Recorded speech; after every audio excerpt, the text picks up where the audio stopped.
বাবার বাড়িতে এসে কি করছি আপনাদের মাঝে একটু একটু করে শেয়ার করব।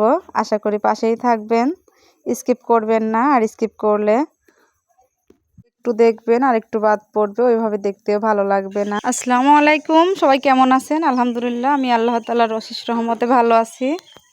আজকে শেষা রমজান, অনেক কষ্ট হচ্ছে সবার। আর এই কষ্টের মাঝেই মনে হয় শেষ হতে চলেছে। আলহামদুলিল্লাহ, মোটগুলো রোজাই শেষ করলাম অনেক কষ্টে, তারপরেও আলহামদুলিল্লাহ অনেক সুখী, অনেক খুশি যে মোটগুলো রোজাই শেষ করতে পারলাম। আজকে প্রচণ্ড রোদ গরম, আর আমার ছেলেরা ঘরের মধ্যে থাকতে থাকতে আর থাকতে ভালো লাগতেছে না। তে বললো যে চলো একটু ঘুরে আসি। তে ঘুরতে ঘুরতে আমার ভাই, চাচাতো ভাইদের বাসা, ওদের মানে বাড়িটা একটু দূরে আমাদের বাড়ির থেকে 2-3 মিনিট হেঁটে যেতে হয়। তে মনে করলাম যে ওদের ওইখানে গিয়ে যাই, তাহলে একটু সময়টাও কেটে যাবে, আমাদেরও দিন আর যাচ্ছে না। তো সেই জন্যই আর কি যাওয়া, আর ছেলে মেয়েও একটু ঘুরে আসতে পারবে, এরও ভালো লাগবে। আর এই বিকেলবেলা ঘুরতে সবারই ভালো লাগে।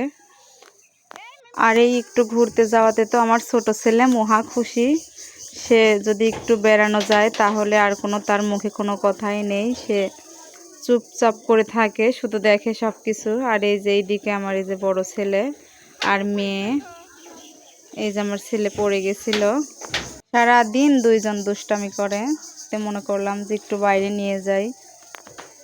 তারপর আমার ছেলেটার শরীর ভালো নেই, ঠান্ডা লাগছে, তে মনে হচ্ছে গায়ে একটু জ্বরও আসছে, সেই জন্য আরও ঘরের মধ্যেও ভালো লাগছে না। তে মনে করলাম যে একটু বাইরে থেকে বেড়াই নিয়ে আসি, তাহলে মনটাও ভালো হয়ে যাবে। আর গ্রামের এই প্রকৃতিটা দেখতে আমার অনেক ভালো লাগে, যেহেতু এখানেই আমাদের বেড়ে ওঠা, এখানেই আমাদের জন্ম, আমাদের শৈশব কৈশোর সব এইখানেই কাটছে, সেজন্য আমার গ্রামটাই অনেক ভালো লাগে। আর এই যে এইদিকে আমার ছোট ছেলের জন্য ওর বাবা একটা গেঞ্জি নিয়ে আসে দিল, বললো দেখো তোর গায়ে ঠিক হয় কিনা। তো ওই যে খয়েরি কালারটা একটু গায়ে দিয়েছিলাম, মাশাআল্লাহ গায়ে অনেক সুন্দর হয়েছে। আমার ছোট ছেলেটার বয়স 10 মাস, তারপরেও অনেক তাড়াতাড়ি ও বড় হয়ে যাচ্ছে। 11 মাস এখনো পূরণই হয়নি, ওর গ্রোথটা অনেক ভালো।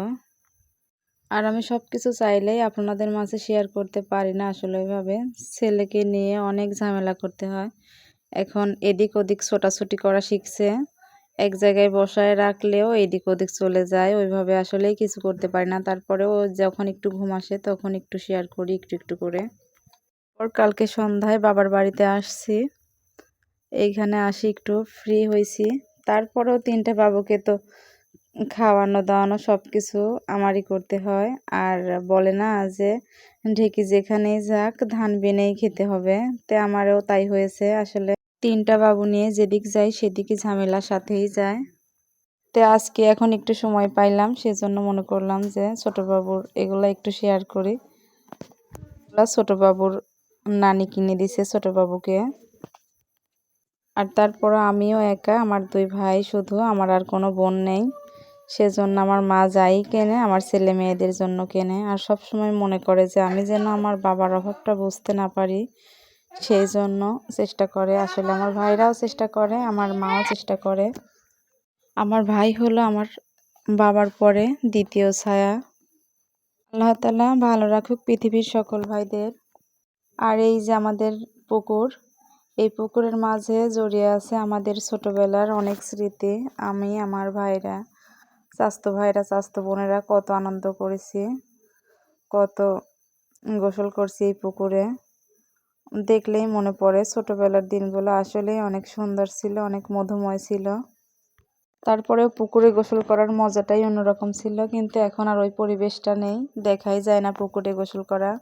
এই যে ছোট্ট চুলা বসায় রাখছে, গ্রামের চুলাগুলো অনেক সুন্দর লাগে, গ্রামের পরিবেশটাই অনেক ভালো লাগে। আর এই যে আসবো জন্য মা মাছ চচ্চড়ি করে রাখছে, মাংস রান্না করছে, মনে করছে যে বাবুরা আসবে, কালকে ঈদ, কালকে মাংস রান্না করতেই হবে। তারপরেও মা আগেই রান্না করে রাখছে। আসলে মায়ের মতো হয় না, মায়ের মন আর সবার মন আসলে এক হয় না, মায়ের মতো মানুষ পৃথিবীতে দ্বিতীয় কেউ হয় না, মায়েরাই সেরা, মায়েরাই প্রথম।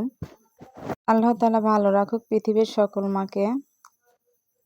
আমার বাবা বেঁচে নাই, সবাই দোয়া করবেন আল্লাহ তাআলা যেন আমার বাবাকে জান্নাতুল ফেরদৌস দান করেন। আমার বাবা আমাকে অনেক ভালোবাসছে। আমার একটা জিনিস বলতে দেরি তো আমার বাবার সেটা আনতে দেরি নেই।